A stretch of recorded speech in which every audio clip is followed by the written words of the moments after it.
Hey guys, welcome back to another episode of Girl Take Note. I am Shawnee Sanders, and today we're going to talk about a topic that's very relevant right now, and that is networking strategies after a job loss. And so whether you're navigating your career transition or you're just looking to build your professional connections, then today's episode is going to be packed with a lot of actionable tips to help you rebuild those crucial connections in 2024. So let's go ahead and let's get into this episode. This is Girl Take Note, a podcast for women who are looking to turn their dreams into reality. Do you want to start your podcast, but you're worried about the costs? Well, I've got the perfect solution for you.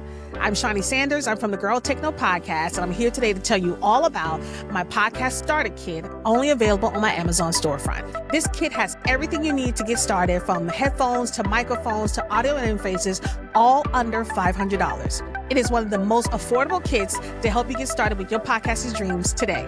So don't wait. Go ahead and grab yours now. Click the link in the description below and start shopping, and happy podcasting. So this episode is another part of the series of surviving the job loss. And as you guys know, or aware by now, if you've been listening to this entire series, that I lost my job almost a year.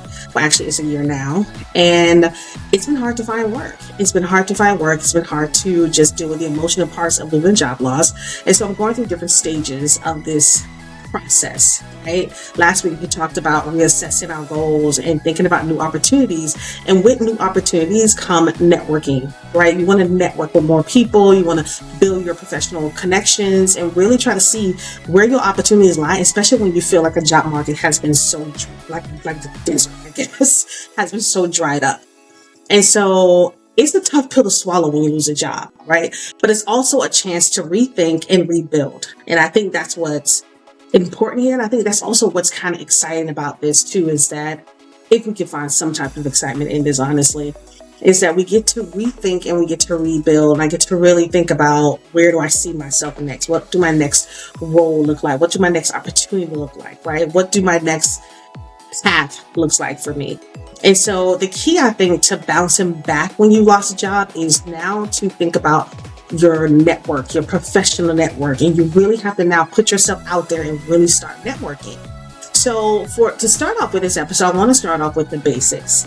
And the first tip that I've learned, and I've listened to so many different podcasts on this, and I follow a lot of different experts when it comes to career transitioning, pivoting, job market, so many different things, because it's different. This job market is a lot different than it was a few years ago. And so being able to navigate these waters, you have to do different things. You have to try to implement different strategies. And one of those tips is to really leverage LinkedIn, because LinkedIn is just more than just your digital resume.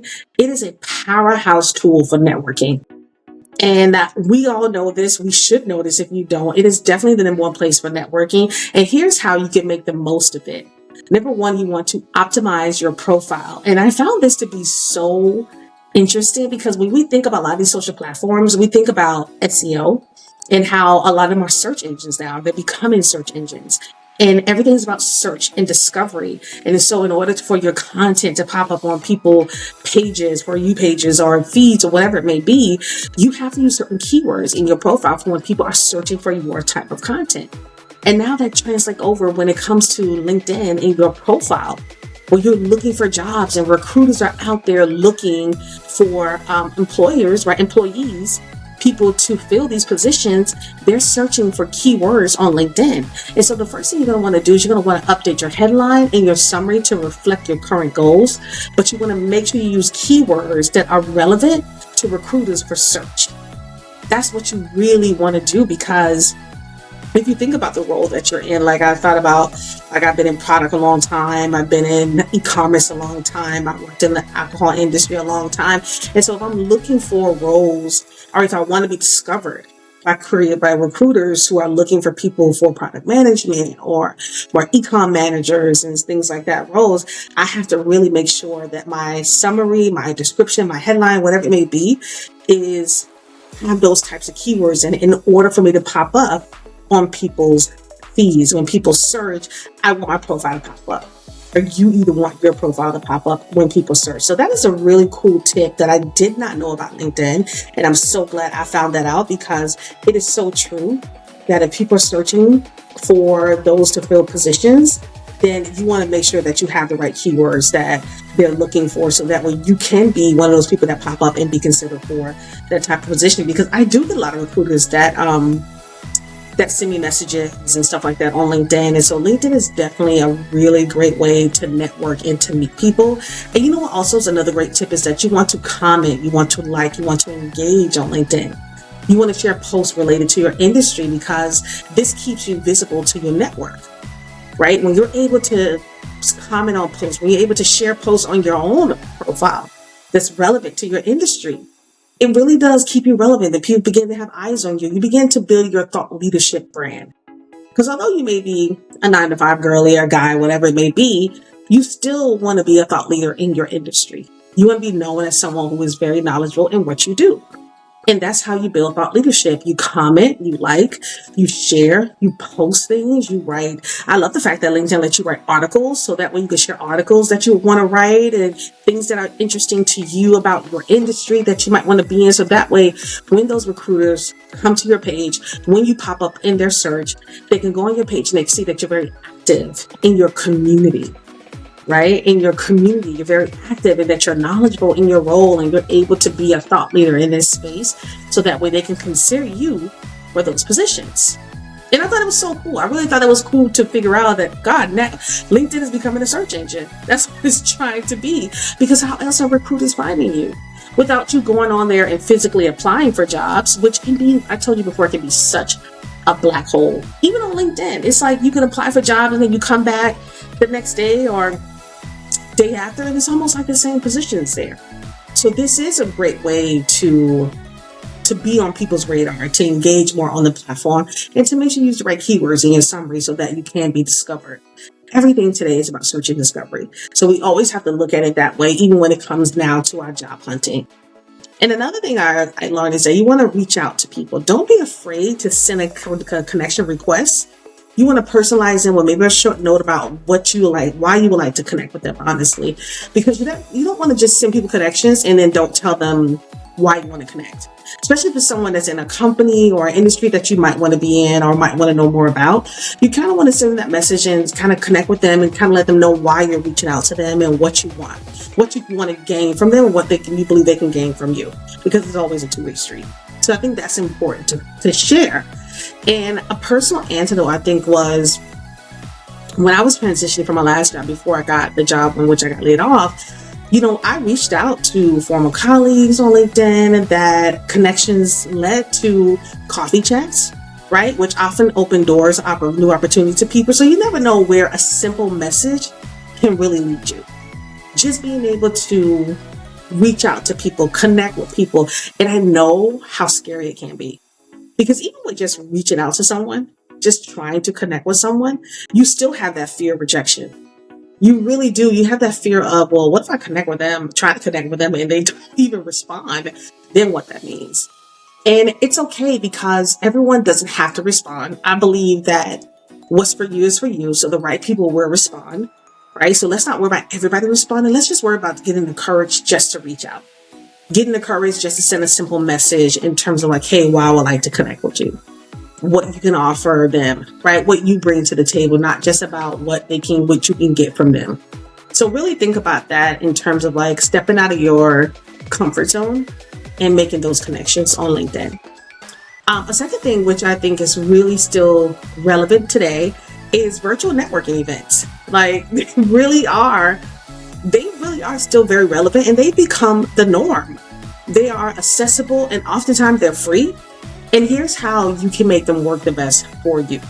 So you want to choose wisely. You want to look at events that align with your career goals and your interests. Don't just attend networking events that have nothing to do with what you want to do.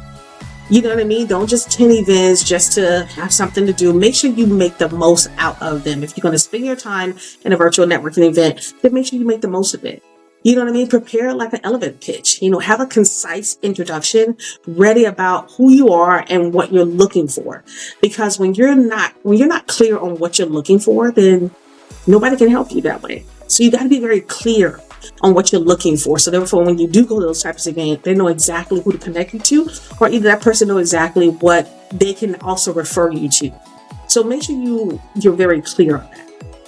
And also you want to follow up. After the event, you want to send maybe some personalized messages to the people you met and mention something that's very specific for your conversation to jog their memory, right? Something that really stood out from the conversation so they'll know who you are.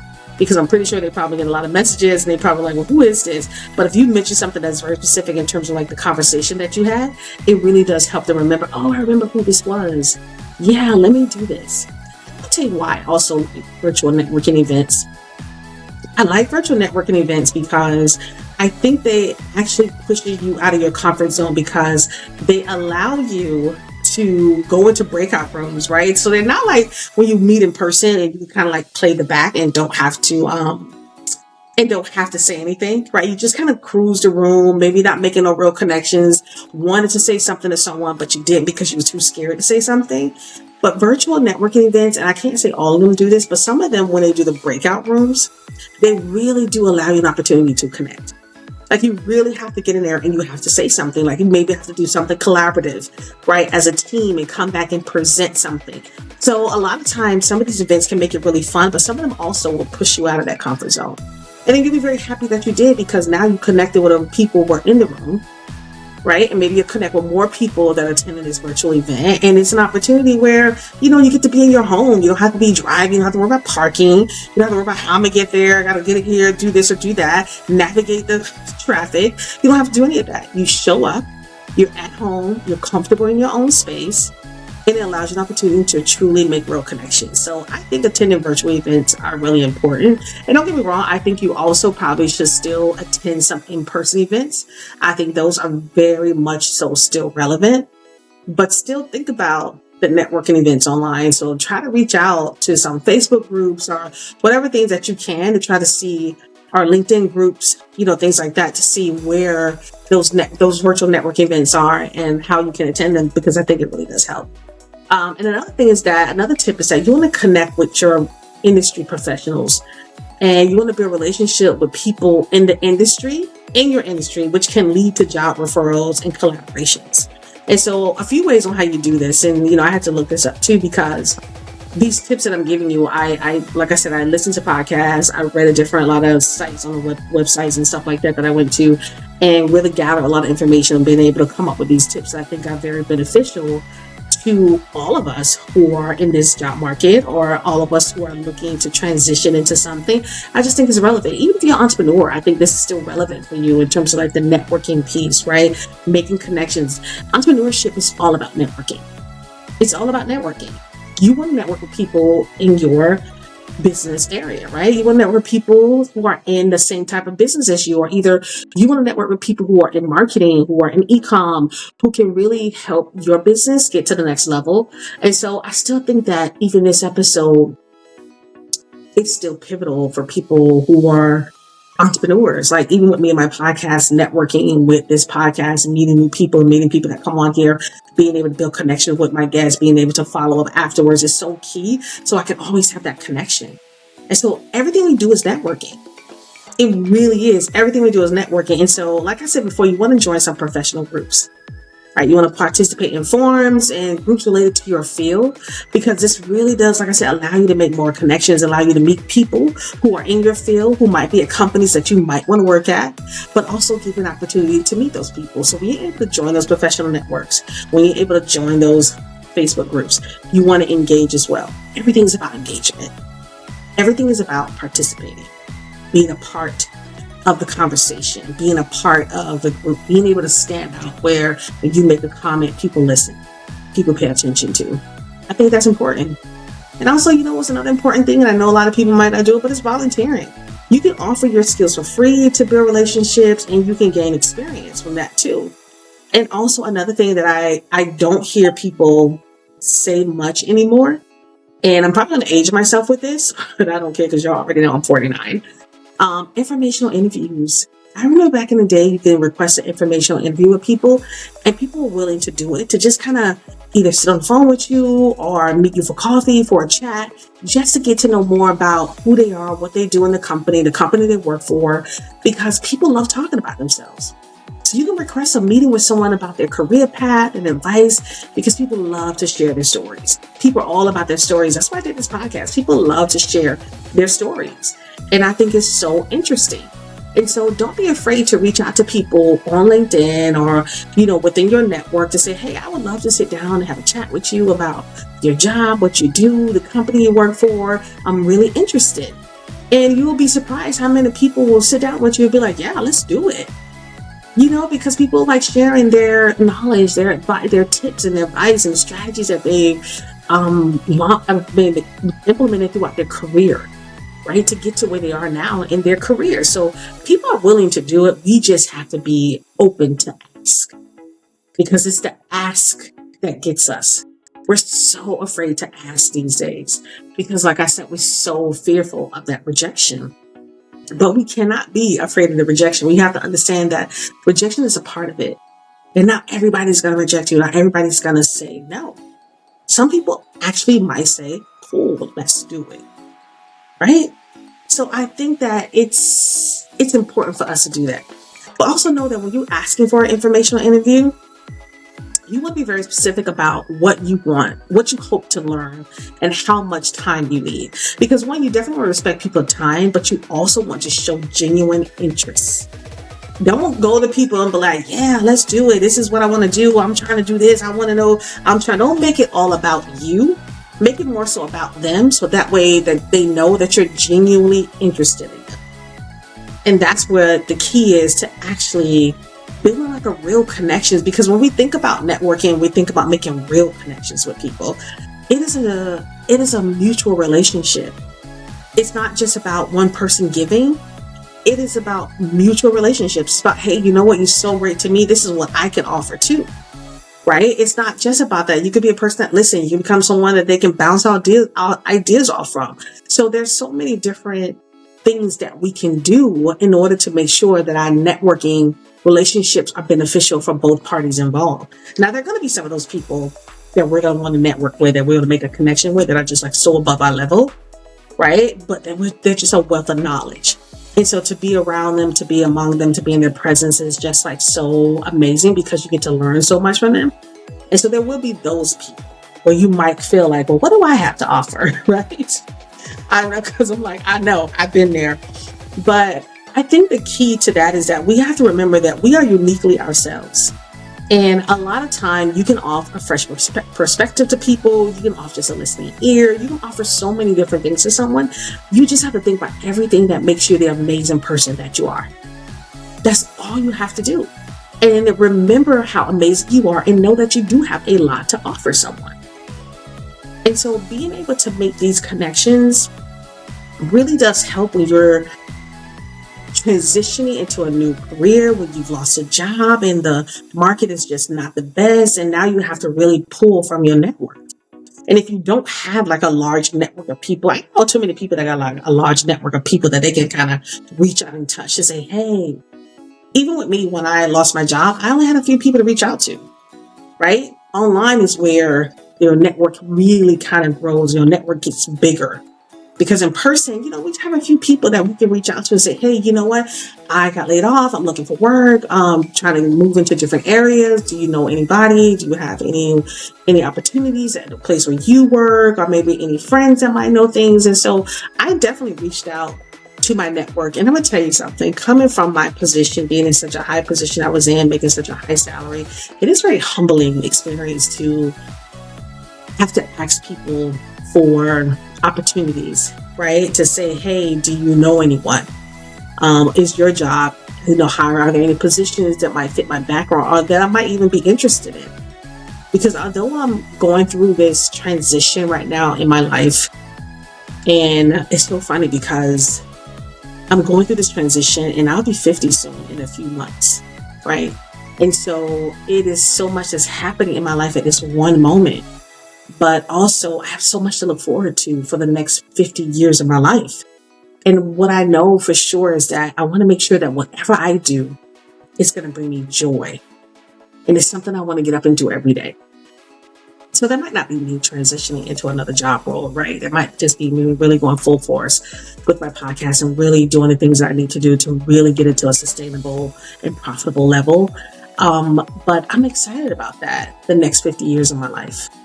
I'm going to make them, I think, the best years that I've ever lived. because there's so much that I look back on that I wish I look back on the things that I've accomplished. I look back on the things that I didn't get a chance to do. And I look back on the things that I was probably just too afraid to do. And I think going forward, I'm gonna pursue life with so much fearlessness and really take on every opportunity and not let things bother me anymore. I want to become that kind of woman that things just kind of brush off my shoulder, right? Just kind of like not let it bother me and just be in a different space. So before I wrap up, I just want, I want us all to remember that networking is not just about asking for help. It's about building mutually beneficial relationships where you can offer assistance, share resources, and just be a positive presence in a person's life in your network. That's what I believe networking is. And it's always cool to meet new people and to make new friends, right? It's always a really great thing to do that. And I think if we can take some of the tips, that I mentioned here today and really put some of them into practice, you'd be very surprised to see how much larger your network can be. Because we tend to be so solo on things where we're afraid to ask for help. Sometimes we're just even afraid to let people even know what we're going through, because I was in that denial for a while too. Because like I said, here I am at this big age and I lost my job. I'm laid off. My money dried up. I don't want to look like I wasn't responsible. I don't want people to think that I wasn't prepared. I don't want people to see that I'm having a hard time. And all that stuff we have to really push to the side, because that's just prideful things. And we have to really look at networking as an opportunity as an opportunity to build new relationships, or to build on the current relationships you have that you probably kind of let fall off a little bit. It's now time to pick those relationships up, to rebuild them, build some new ones, and really look at this as an opportunity for growth. And it could be such a great thing for your life. So I really hope that this episode really inspired you if you're going through this type of situation, or even if you're just looking, like I said, to build your professional network. It really give you the tips that you need to kind of take that foot forward. And so I want to thank you guys for tuning in to this episode of the Girl Take Note Pod. And I hope these tips inspire you to take proactive steps in your networking journey.